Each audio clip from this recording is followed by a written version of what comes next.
Good morning, my dear students. Myself Babita Yadav from US Academy and Institute of Gorakhpur. Today I am going to teach you function of management. In the previous lecture we already saw the levels of management. In the levels of management we are see about the top level, middle level and supervisory or lower level management. So now we understand there are three levels of management in the business organizations. So let us see now how they are performing, what they are functioning in the business organizations. Here you can see the image. There are 5 functions of management: planning, organizing, staffing, directing and controlling.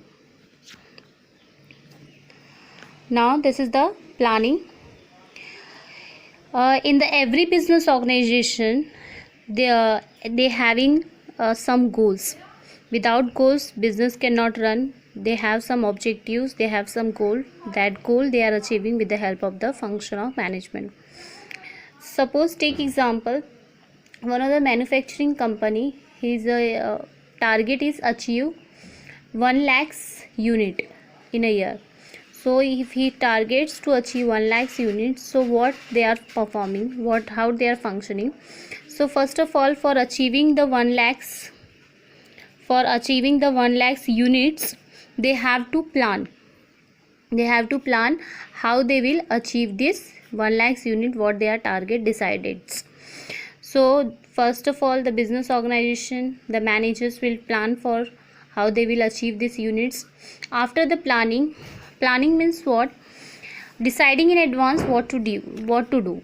So after the deciding in advance what to do, they will organize the resources. For producing this 1 lakhs units, they have to organize the resources. अब resources दोनों भी हो सकते हैं, material, non material resources, land, labour, capital, जो भी उनको resources चाहिए, सारे रिसोर्सेज को क्या करेंगे, यहाँ पे ऑर्गेनाइज करेंगे, एक सेटअप करेंगे, how they will achieve this target. After the deciding the organizing में क्या होता है, रिसोर्सेज को सारे ऑर्गेनाइजेशन जो होते हैं रिसोर्सेज को ऑर्गेनाइज कर लेते हैं, सारे रिसोर्सेज को इकट्ठा कर लेते हैं, मैन मेड या मटेरियल या नॉन मटेरियल रिसोर्सेज. सो रिसोर्सेज को ऑर्गेनाइज करने के बाद क्या होता है, नेक्स्ट प्रोसेस क्या है आपका, नेक्स्ट स्टेप क्या है, स्टाफिंग. डेफिनेटली बिजनेस ऑर्गेनाइजेशन कोई भी काम करना है आपको, तो आपको स्टाफ की तो ज़रूरत पड़ेगी ही. तो इसका नेक्स्ट लेवल होता है स्टाफिंग. पीपल्स को इकट्ठा करना, लोगों को, स्टाफ को रिक्रूट करना. जो हमने प्लान किया है, जो हमने रिसोर्सेज को ऑर्गेनाइज किया है, उसको एग्जीक्यूट कौन करेगा अभी यहाँ पे, स्टाफिंग. तो हम यहाँ पे स्टाफिंग करेंगे. स्टाफिंग के बाद नेक्स्ट प्रोसेस होता है डायरेक्टिंग. अब स्टाफ आपने ऑर्गेनाइज कर लिया, स्टाफ को रिक्रूट कर लिया, लेकिन स्टाफ को डायरेक्शन प्रोवाइड करना होगा. अब स्टाफ तो आएंगे, उनको नहीं ना पता हमें क्या करना है, so we will provide the direction to the staff. तो उनको हम डायरेक्शन प्रोवाइड करेंगे, गाइडेंस प्रोवाइड करेंगे. For what purpose we are providing the guidance is for this achieving the 1 lakhs units. After the providing the guidance, after the providing the direction, the staff will work out on that. जो भी उनको काम करना है उस पर काम करेंगे. काम करने के बाद क्या होगा, हम जब उनका काम कंप्लीट हो जाएगा, सो वी आर कंट्रोलिंग. काम कंप्लीट और with in that also we are controlling the activity. इसमें क्या होता है, we will compare the actual performance with the plan performance. Suppose 1 lakh units हमने प्रोड्यूस किया है, तो अब यहाँ पे यूनिट प्रोड्यूस हो गए हैं, तो हम यहाँ पे देखते रहेंगे कि कितने यूनिट्स प्रोड्यूस किए हैं. अभी सपोज अगर ऑर्गेनाइजेशन के जो सारे वर्कर्स से मिलके 1,10,000 यूनिट प्रोड्यूस किए, सो हमारा टारगेट कितना था, 1 लाख यूनिट. हमने कितना प्रोड्यूस किया, 1,10,000 यूनिट. तो इट्स बेटर, ज़्यादा प्रोड्यूस किया है, तो एक्चुअल परफॉर्मेंस से प्लान परफॉर्मेंस को कंपेयर करते हैं. सपोज अगर यही होगा कि अगर 90,000 यूनिट प्रोड्यूस हुआ है, तो डेविएशन है, डिफरेंस है, 10,000 कम पड़ रहा है आपको. सो नेक्स्ट टाइम हम देखेंगे कि हमने कहाँ जो हमारा फंक्शन है, जो हमारा मैनेजमेंट है, वो कहाँ पे लैक आउट कर गया. So we will work on that. ये एरो बनाया है मैंने सारे फंक्शंस के बीच में, क्योंकि this is the continuous process. पहले प्लानिंग होता है, फिर organizing, then staffing, then directing, then control, again it comes on the planning. Again अगर वहाँ पे डेविएशन है तो हम डेविएशन के हिसाब से प्लानिंग करके फिर आगे वापस से हम ऑर्गेनाइजिंग करेंगे, स्टाफिंग करेंगे.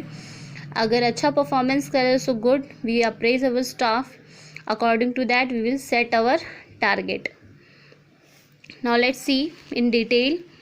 This is very much important chapter. ये इम्पॉर्टेंट चैप्टर इसलिए भी है क्योंकि 5 फंक्शंस पे आपको 5 चैप्टर्स पढ़ने हैं. So in detail we will study in the every chapter, but आपको मैं शॉर्ट में इंफॉर्मेशन दे देती हूँ what is the function of management के बारे में. Now planning. Planning means deciding in advance what to do and how to do it.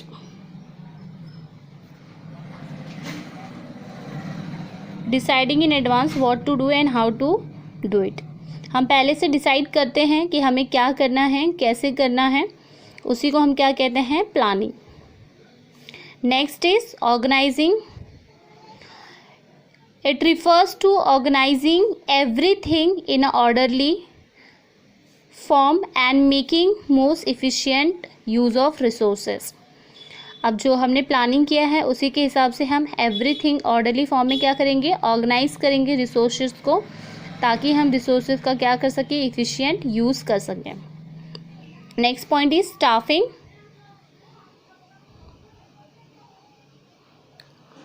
Yes, next point is staffing. Staffing involves finding the right person for the right job. अब जो हमें staffing है, जो staffing में recruitment करना हुआ, उसमें recruitment में क्या देखेंगे, staffing involves the finding the right person for the right job, having the right qualification. They should have a right qualification and doing the job at the right time. जो भी हमारा targeted unit है उस targeted unit को क्या करें, time से produce करें. Directing. It refers to telling people what to do and seeing that they do it to the best और देयर एबिलिटी. जो भी डायरेक्शन है, जो भी वर्कर्स, जो भी स्टाफ हमने यहाँ पर रिक्रूटमेंट किया है, उस स्टाफ को हम क्या करेंगे, डायरेक्शन प्रोवाइड करेंगे. Telling the people what to do and seeing that do it to the best of their ability. और हम ये भी कोशिश करेंगे कि वो अपनी एबिलिटी के हिसाब से बेस्ट वर्क करे. So this comes under the directing. Last is controlling. It is a concern with the taking necessary measures to ensure achievement of the organisational goal. अब यहाँ पे हम टेकिंग नेसेसरी मेजर्स हमने बताया. Controlling is actually is a comparison of a plan performance and actual performance. अभी जैसे हमने example लिया था, अगर सपोज 90,000 यूनिट्स हुआ है तो उसके हिसाब से हम नेसेसरी एक्शन लेंगे. अगर हमारा एक्चुअल परफॉर्मेंस हमने अचीव किया है सो उसी हिसाब से हम नेक्स्ट टारगेट डिसाइड करेंगे. So this is the concern with the making the necessary measures to ensure the achievements of a organisational goal. Organisational goal को हम अचीव कर लिए, उसके लिए नेसेसरी जो भी एक्शंस होते हैं, नेसेसरी डिसीजंस होते हैं, वहाँ पे हम कंट्रोलिंग में इंश्योर करते हैं. So this is the 5 function of management: planning, organizing, staffing, directing and controlling. इसके डिटेल्स में हम एवरी चैप्टर में पढ़ेंगे. नेक्स्ट इसमें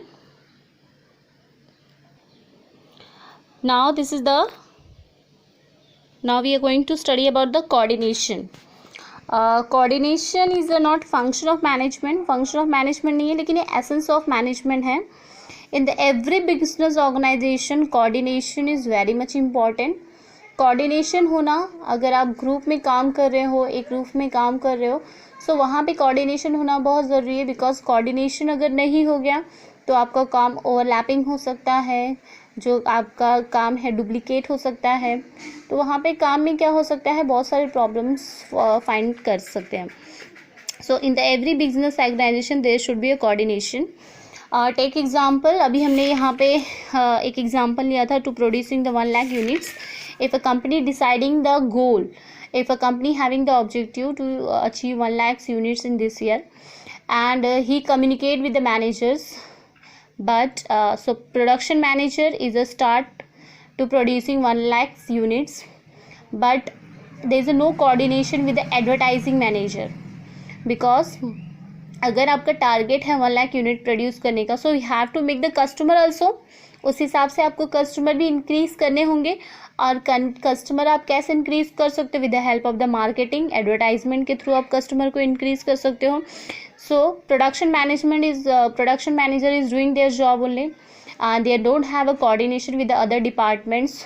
और यहाँ पे एडवर्टाइजमेंट डिपार्टमेंट अपना एडवर्टाइजमेंट नहीं कर रहा है। So to producing the only 1 lakh units there is a waste, क्योंकि आपके पास उतने कस्टमर्स नहीं होंगे, आप उतना सेल आउट नहीं कर सकते हो।